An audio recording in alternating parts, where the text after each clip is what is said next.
വിജയേട്ടാ നമസ്കാരം. നമസ്കാരം. വിജയേട്ടാ, Donald Trump ഇന്ത്യയിൽ പ്രവർത്തിക്കുന്ന ഡീപ് സ്റ്റേറ്റും, അതായത് ഡൊണാൾഡ് ട്രംപും ഇന്ത്യയെ കേന്ദ്രീകരിച്ച് പ്രവർത്തിക്കുന്ന ഡീപ് സ്റ്റേറ്റും പിന്നെ ഇന്ത്യക്കകത്തുള്ള കുറെ ആൾക്കാരും കൂടെ ഇന്ത്യയെ അസ്ഥിരപ്പെടുത്താനായിട്ട് ഒരുപാട് കാര്യങ്ങൾ ചെയ്തുകൊണ്ടിരിക്കുകയാണ്. പക്ഷെ അതൊന്നും ഫലം കാണുന്നില്ല. ഇപ്പോൾ വോട്ട് ചോദ്യം ആയിരുന്നാലും പ്രതിപക്ഷ നേതാവിനെ കൊണ്ട് ഒരുപാട് കാര്യങ്ങളൊക്കെ അവർ ചെയ്യുന്നുണ്ട്. അതിനു മുമ്പ് കർഷക സമരം വന്നു, പൗരത്വ നിയമ ഭേദഗതി വന്നു, ഒരുപാട് കാര്യങ്ങൾ വരാനിരിക്കുന്നു ഇനി. അപ്പോൾ രാജ്യത്തെ അസ്ഥിരപ്പെടുത്താൻ ഒരുപാട് കാര്യങ്ങൾ ചെയ്യുന്ന ഈ സാഹചര്യത്തിൽ ഒന്നും ഫലിക്കാത്ത ആ ഒരു സാഹചര്യത്തിലാണ് പരസ്യമായിട്ട് യുദ്ധപ്രഖ്യാപനമായിട്ട് രംഗത്തിറങ്ങുന്നത്. നിങ്ങൾക്ക് ഞങ്ങൾ താരിഫ് അടിച്ചു തരും എന്ന് പറഞ്ഞ് അമേരിക്കയ്ക്ക് ഒരു നിവൃത്തിയില്ല. ഇനി അവർക്ക് പിന്നിൽ നിന്നുള്ള കളികൾ നടക്കുന്നില്ല, മുന്നിലേക്ക് വന്ന് നേരിട്ട് തന്നെ ഇന്ത്യയുമായിട്ട് ഏറ്റുമുട്ടണം. അതുകൊണ്ട് 50% താരിഫ് എന്ന് പറഞ്ഞ് ഡൊണാൾഡ് ട്രംപ് 50% താരിഫ് അടിച്ചു തന്നു. അതിലും നമ്മൾ പിന്നിലോട്ട് പോകുന്നില്ല. 50% താരിഫ് എന്തിനാണ് തന്നത്? ഈ റഷ്യ എന്ന് പറയുന്ന രാജ്യത്തിന്റെ കയ്യിൽ നിന്ന് നമ്മൾ എണ്ണ മേടിക്കാതിരിക്കാനാണ് ഈ 50% താരിഫ് നമുക്ക് തന്നത്. എന്നിട്ടും നമ്മൾ എണ്ണ മേടിക്കുന്നത് കുറച്ചിട്ടില്ല. അപ്പോ റഷ്യയുടെ കയ്യിൽ നിന്ന് എണ്ണ മേടിക്കാതിരിക്കാനാണ് ഈ താരിഫ് തന്നു എന്ന് പറയുമ്പോഴും അതിൽ എന്റെ ഒരു ഡൗട്ട് എന്ന് പറഞ്ഞാൽ, ഇന്ത്യയിൽ കാട്ടിലും ഏറ്റവും കൂടുതൽ എണ്ണ മേടിക്കുന്നത് ഇവരാണല്ലോ, ചൈനയാണല്ലോ. ആ ചൈനയ്ക്ക് എന്തുകൊണ്ട് താരിഫ് ഏർപ്പെടുത്തിയില്ല എന്നുള്ള ഒരു സംഭവമുണ്ട്. തുർക്കി മേടിക്കുന്നുണ്ട് എണ്ണ. തുർക്കി ആണെങ്കിൽ ഒരു നാറ്റോ രാജ്യമാണ്, അമേരിക്കയുമായിട്ട് ഏറ്റവും അടുത്ത് ചേർന്ന് നിൽക്കുന്ന രാജ്യം കൂടെയാണ്. എന്തിനു പറയുന്നു? അമേരിക്ക മേടിക്കുന്നുണ്ട്. അമേരിക്ക എണ്ണയും മേടിക്കുന്നുണ്ട്. അമേരിക്ക ആണവായുധങ്ങൾക്ക് വേണ്ടിയിട്ടുള്ള അല്ലെങ്കിൽ ആണവ നിലയങ്ങൾക്ക് വേണ്ടിയിട്ടുള്ള യുറേനിയം അവിടെ നിന്ന് മേടിക്കുന്നുണ്ട് എന്ന് കഴിഞ്ഞ ദിവസം പുടിൻ പറഞ്ഞിരുന്നു. നമ്മുടെ ഇന്ത്യയിൽ ബന്ധപ്പെട്ട് പുടിൻ ഇത് സൂചിപ്പിച്ചിരുന്നു. അപ്പം അമേരിക്ക റഷ്യയുടെ കയ്യിൽ നിന്ന് നമ്മൾ എണ്ണ മേടിക്കുന്നത് കുറയ്ക്കാനായിട്ട് 50% താരിഫ് അടിച്ചു തന്നിട്ട് നമ്മൾ നിർത്തിയില്ല. ഇപ്പോൾ 500% താരിഫ് പോയിട്ട് അമേരിക്ക രംഗത്തെത്തിയിരിക്കുകയാണ്. ഈ 500% താരിഫ് എന്തിനാണ് ഇപ്പോൾ അമേരിക്ക കൊണ്ടുവന്നിരിക്കുന്നത് എന്നുള്ളൊരു ചോദ്യമുണ്ട്. വ്യാപാര കരാറ് ഇന്ത്യ ഒപ്പിടാത്തത് കൊണ്ടാണ് ഇത് കൊണ്ടുവന്നിരിക്കുന്നത് എന്ന് പറയുമ്പോഴും അങ്ങനെയല്ല. ഇതിനു മുന്നിൽ വേറെ സങ്കീർണമായ ഒരുപാട് കാര്യങ്ങളുണ്ട് എന്നാണ് പല ലോകരാജ്യങ്ങളും പറയുന്നത്, പല ലോക ശക്തികളും നിരീക്ഷിക്കുന്നത്, ലോകമാധ്യമങ്ങൾ എഴുതുന്നത്. കഴിഞ്ഞ ദിവസം നമ്മുടെ ഫ്രഞ്ച് പ്രസിഡന്റായിട്ടുള്ള ഇമാനുവൽ മാക്രോൺ പറഞ്ഞിരിക്കുന്നത് യൂറോപ്പിനും അമേരിക്കയ്ക്കും ഇടയിലുള്ള, അല്ലെങ്കിൽ യൂറോപ്പിനും റഷ്യയ്ക്കും ഇടയിലുള്ള ഒരു പാലമായിട്ട് വർത്തിക്കാൻ ഇന്ത്യക്ക് മാത്രമേ സാധിക്കുകയുള്ളൂ എന്നാണ്. അതൊരു വലിയ സ്റ്റേറ്റ്മെന്റ് ആണ് എന്നാണ് പറഞ്ഞിരിക്കുന്നത്. അപ്പൊ ഇന്ത്യ എല്ലാവർക്കും എല്ലായിടത്തും ഒരു നിർണായക ശക്തിയും ഒരു പൊളിറ്റിക്കൽ കിങ് മേക്കറുമായിട്ട് നിൽക്കുമ്പോൾ അമേരിക്ക മാത്രം ഇന്ത്യക്കെതിരെ 500% താരിഫുമായിട്ട് വരുന്നു. എന്താണ് ഇതിന്റെ പിന്നിൽ?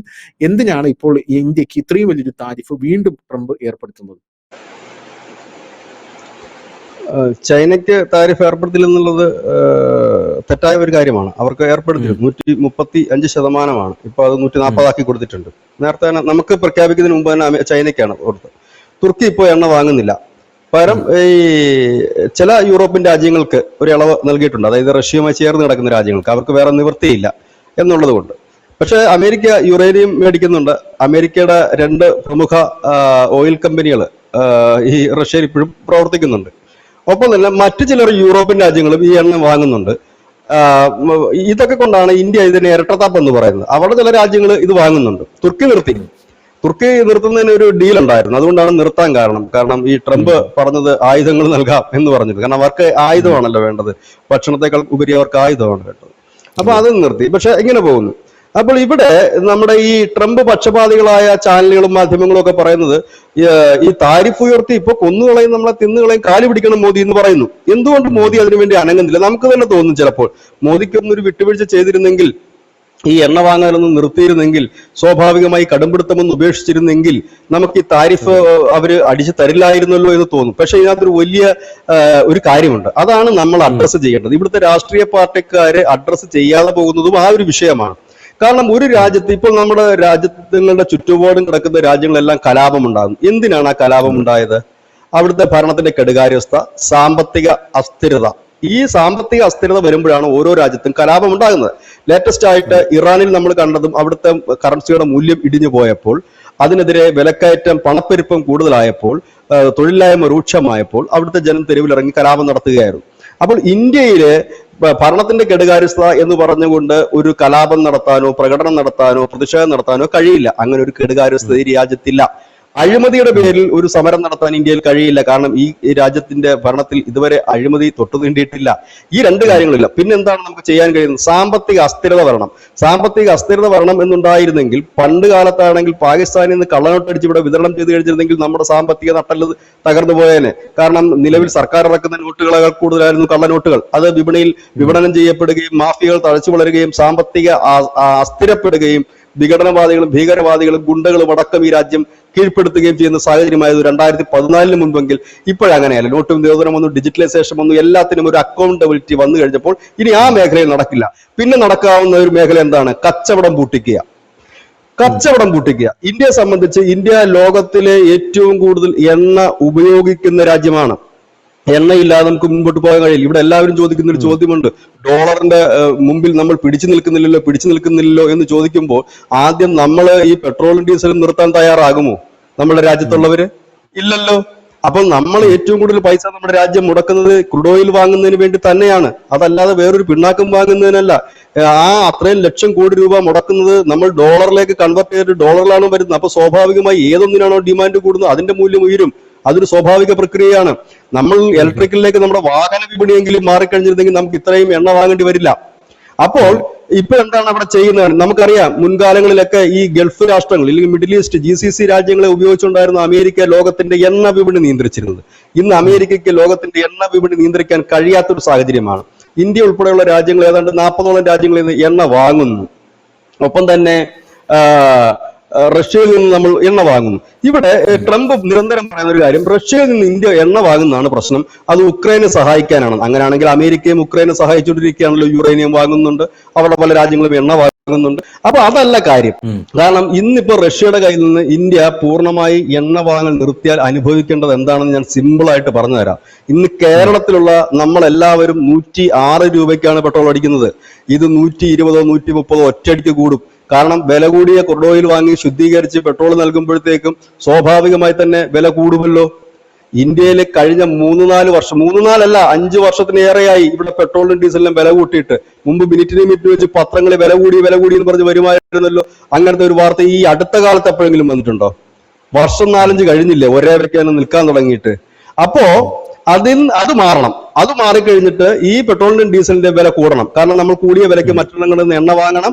എണ്ണ വാങ്ങുമ്പോഴത്തേക്കും സ്വാഭാവികമായ വില കൂടും. അങ്ങനെ പെട്രോളിന്റെയും ഡീസലിന്റെ വില കൂടിക്കഴിഞ്ഞാൽ നിത്യോപയോഗ സാധനങ്ങളുടെ വില കൂടും. ജനങ്ങൾ ജീവിത ചെലവുമായി പൊരുത്തപ്പെടാനാകാതെ വല്ലാത്ത പ്രതിസന്ധിയിലാകും. ഇങ്ങനെ വരുന്ന ജനം, ഏതെങ്കിലും ഒരു രാഷ്ട്രീയ പാർട്ടിക്കാർ വന്നിട്ട് ഈ ജനത്തെ വിളിച്ച് തെരുവിലിറക്കി കഴിഞ്ഞാൽ അവർ ആദ്യം പിക്കറ്റിങ്ങും പ്രകടനവുമായി തുടങ്ങും. പിന്നീട് അത് വലിയ കലാപമായി മാറും. അങ്ങനെ ഈ രാജ്യം അസ്ഥിരപ്പെടണം. അതുകൊണ്ടാണ് നിങ്ങൾ വാങ്ങുന്ന പെട്രോളും ഡീസലും നിർത്തൂ. നമ്മുടെ രാജ്യം തുടക്കം മുതലേ പറയുന്നുണ്ട്, ഞങ്ങൾക്ക് വില കുറച്ച് തന്നാൽ ഞങ്ങൾ എവിടെ നിന്നും വാങ്ങും. അത് വെനിസുലയിൽ നിന്നും വാങ്ങാൻ തയ്യാറാണ്, ഇറാനിൽ നിന്നും വാങ്ങാൻ തയ്യാറാണെന്ന് പറഞ്ഞു. ഇന്നലെ നമ്മുടെ ജസ്വാൾ, നമ്മുടെ വിദേശകാര്യമന്ത്രി പറഞ്ഞത്, ഈ രാജ്യത്ത് 140 കോടി ജനമുണ്ട്, അവരുടെ ഊർജ ആവശ്യങ്ങൾക്ക് വേണ്ടിയിട്ടാണ് ഞങ്ങൾ നിലകൊള്ളുന്നത്.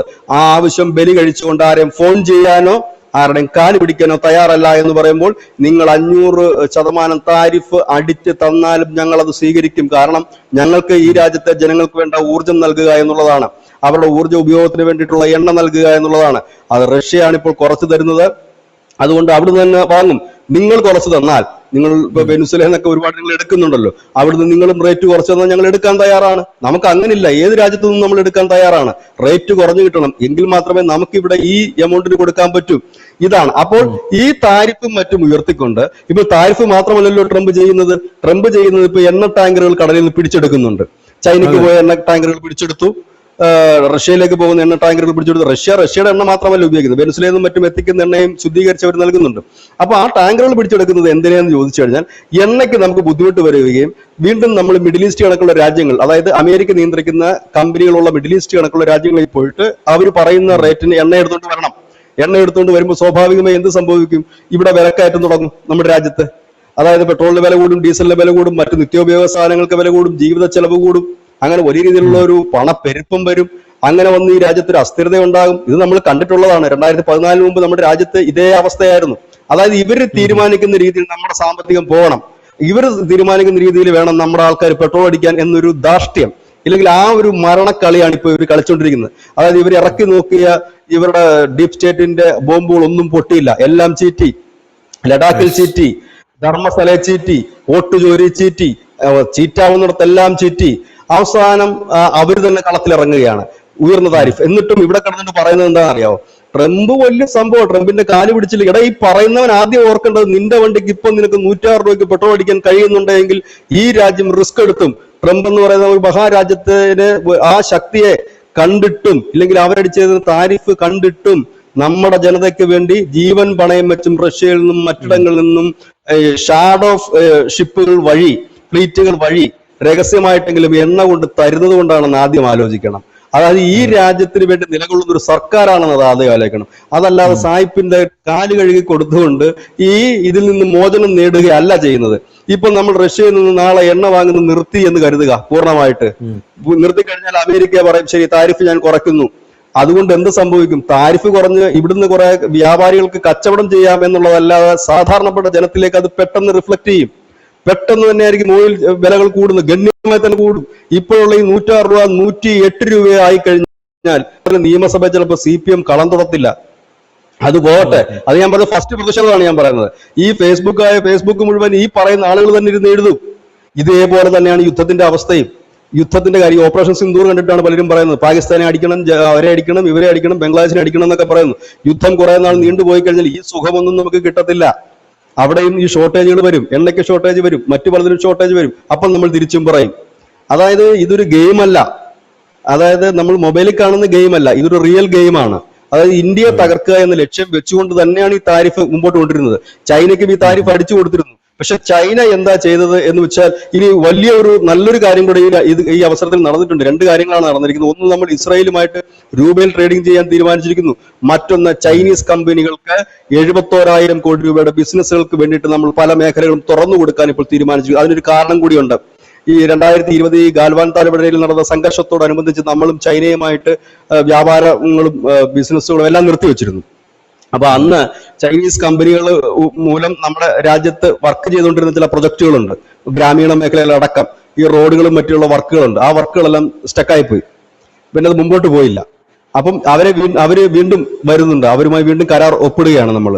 അതായത് ഈ 2020 മുമ്പ് എന്തായിരുന്നു അവസ്ഥ? 2020 മുമ്പ് പ്രേക്ഷകർക്ക് മനുഷ്യനൊക്കെ ഓർമ്മയുണ്ടാവില്ല എന്താണെന്നുള്ളത്. അവരുടെ സഹായത്താൽ തന്നെയാണ് ഈ ബോറിംഗ് മെഷീനുകൾ വരുന്നതും തുരങ്കങ്ങൾ നമ്മൾ വളരെ വേഗം തീർക്കുന്നു. അങ്ങനെ അവിടുത്തെ കുറെ കമ്പനികൾ വന്നിരുന്ന് ചെയ്തിരുന്നു. അപ്പം അത്തരം കമ്പനികൾക്ക് വീണ്ടും റീ ഓപ്പൺ കൊടുക്കുന്നു. എന്തുകൊണ്ടാണ് ഇന്ത്യയും ചൈനയും ഇത്ര തിരക്കിട്ടുകൊണ്ട് ഇന്ത്യ ഈ നീക്കം നടത്തുന്നത് എന്ന് ചോദിച്ചു കഴിഞ്ഞാൽ അതിജീവിച്ചേ പറ്റൂ. എണ്ണ നമുക്ക് എവിടെ നിന്നും എത്തിക്കാൻ കഴിയും? ഇപ്പോഴത്തെ വളരെ രസകരമായ കാര്യം, ഈ ഷാഡോ ഫ്ലീറ്റുകൾ അല്ലെങ്കിൽ ഈ എണ്ണ ടാങ്കറുകൾ, ഈ ഷാഡോ കപ്പലുകൾ പിടിച്ചെടുക്കുമ്പോൾ വളരെ രസകരമായ കാര്യം, അതിലൊരു 3 ഇന്ത്യക്കാരും 2 ചൈനക്കാരനും ഉൾപ്പെടുന്നതാണ്. അതായത് ഇന്ത്യയും ചൈനയും റഷ്യയും എല്ലാവരും കൂടെ ചേർന്ന് സംയുക്തമായിട്ട് തന്നെയാണ് ഈ കടത്ത് നടത്തുന്നതെന്ന് നമുക്ക് അതിൽ നിന്ന് മനസ്സിലാക്കാൻ കഴിയും. അപ്പോ ഈ താരിഫ് ഉയർത്തി തരും എന്ന് പറയുന്നതിന്റെ മറുവശം ഇതാണ്. അതായത് ഭയപ്പെടുത്തുക. കിണ്ടുകാരൻ അതേ തിയറിയാണ് ട്രംപും പയറ്റുന്നത്. ഈ താരിഫ് ഉയർത്തിയിരുന്ന റഷ്യൻ എണ്ണ നിർത്തുന്നതിന് വേണ്ടിയിട്ടാണ്. അതിൽ പറയുന്ന കാര്യങ്ങള് പിന്നെ പുള്ളിയുടെ കുറെ ഈഗോകളുണ്ട്. എന്നെ മോദി വിളിച്ചിട്ടില്ല, എന്നെ വിളിക്കണം എന്നൊക്കെയാണ് പറഞ്ഞത്. അപ്പൊ കഴിഞ്ഞ ദിവസങ്ങളിലൊക്കെ ഇവിടെ പറഞ്ഞില്ലേ മോദി വിളിച്ചു എന്ന്. മോദി വിളിച്ചിട്ടില്ലെന്ന് അവരുടെ മന്ത്രി തന്നെ പറഞ്ഞു. വിളിച്ചാൽ അപ്പൊ പ്രശ്നം തീരുമെന്ന് പറഞ്ഞു. വിളിക്കുക എന്നുള്ളതല്ല പ്രശ്നം. വിളിച്ചു കഴിഞ്ഞാൽ ഉടനെ തന്നെ ഒരു കോള് വന്നു കഴിഞ്ഞാൽ ഉടനെ തന്നെ ട്രംപിന്റെ ഒരു സ്വഭാവത്തിനനുസരിച്ച് അങ്ങേര് എന്തൊക്കെയാണ് പറയുന്നത് അറിയില്ല നാട്ടുകാരോട്, മോദിയോടല്ല, നാട്ടുകാരോട്. എന്തേ കണ്ടില്ലേ, കോള് കാണിച്ചു കൊടുക്കും, എന്തേ കണ്ടില്ലേ എന്നെ വിളിച്ചത്, എന്നെ വിളിച്ച് കാല് പിടിച്ചു, കരഞ്ഞു, പൊട്ടിക്കരഞ്ഞു എന്നൊക്കെ പറയും. എന്തിനാണ് രാജ്യത്തിന്റെ അഭിമാനം പണയം വെച്ച് നിൽക്കുന്നത്? അതുകൊണ്ട് തന്നെയാണ് നമ്മൾ റഷ്യയിൽ എണ്ണ ഇറക്കൽ നിർത്തുന്നില്ല. ഇന്നലെ നമ്മൾ അസന്നിഗ്ധമായി തന്നെ പറഞ്ഞു, ഈ രാജ്യത്തെ 140 കോടി ജനത്തിന്റെ ഊർജ ഉപയോഗമാണ് ലക്ഷ്യം. അതിനെ വിട്ടുവീഴ്ച ചെയ്തുകൊണ്ട് ഞങ്ങൾ ഒരു നിലപാടിനുമില്ല. ഞങ്ങൾ അറിഞ്ഞു 500% അടിച്ചു തരുന്നതിനെ കുറിച്ച്. എന്നാൽ G7 ഇടയ്ക്ക് ഒരു പാലമായി ഇന്ത്യക്ക് വർത്തിക്കാൻ കഴിയുമെന്നാണ്. അത് ഏറെക്കുറെ ശരിയുമാണ്. കാരണം ഈ G7 പെടുന്ന രാജ്യങ്ങൾക്കോ ഇല്ലെങ്കിൽ മറ്റു യൂറോപ്യൻ രാജ്യങ്ങൾക്കോ ബ്രസീൽ പോലുള്ള രാജ്യവുമായിട്ട് ഡയറക്റ്റ് കണക്ട് ചെയ്യാൻ പ്രയാസകരമാണ്.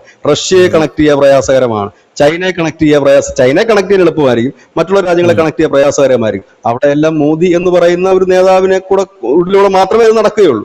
അപ്പൊ ഈ താരിഫ് പറയുന്നതും ഇന്ത്യ പോയിട്ട് അമേരിക്കയുടെ കാല് പിടിക്കണമെന്ന് പറയുന്നവരുടെ ലക്ഷ്യം ഒന്നേ ഉള്ളൂ, ഈ രാജ്യം തകരണം, ഈ രാജ്യത്ത് അരക്ഷിതാവസ്ഥ ഉണ്ടാകണം, ഈ രാജ്യത്ത് കലാപം ഉണ്ടാകണം, ഇറാനെ പോലാകണം. അപ്പോൾ അവർക്ക് ഇവിടെ ഇരുന്നുകൊണ്ട് പറയണം, കണ്ടില്ലേ അമേരിക്ക കേരളത്തിൽ വരണമെന്ന് അവർ ആഗ്രഹിക്കുന്നു. ആ പെപ്പറ്റ് ആരാണെന്നുള്ളത് എല്ലാവർക്കും അറിയാം. അത് വരണമെന്ന് അവർ ആഗ്രഹിക്കുന്നു. പഴയതുപോലെ പൂണ്ടു വിളയാടണമെന്ന് ആഗ്രഹിക്കുന്നു. കള്ളനോട്ടും കരിഞ്ചന്തയും പൂഴ്ത്തിവെപ്പും സ്ഫോടനങ്ങളും ഒക്കെ ആയിട്ട് ഈ രാജ്യം നിറയണം എന്നവർ ആഗ്രഹിക്കുന്നു. അതൊക്കെ കൊണ്ടാകാം. ഇതൊരു വലിയ പോയിന്റ് തന്നെയാണ്. എനിക്ക് തോന്നുന്നു ആരും ഇത് ചർച്ച ചെയ്തിട്ടില്ല, ഈ താരിഫിന്റെ പിന്നിൽ ഒളിഞ്ഞിരിക്കുന്ന ചതിക്കുഴി.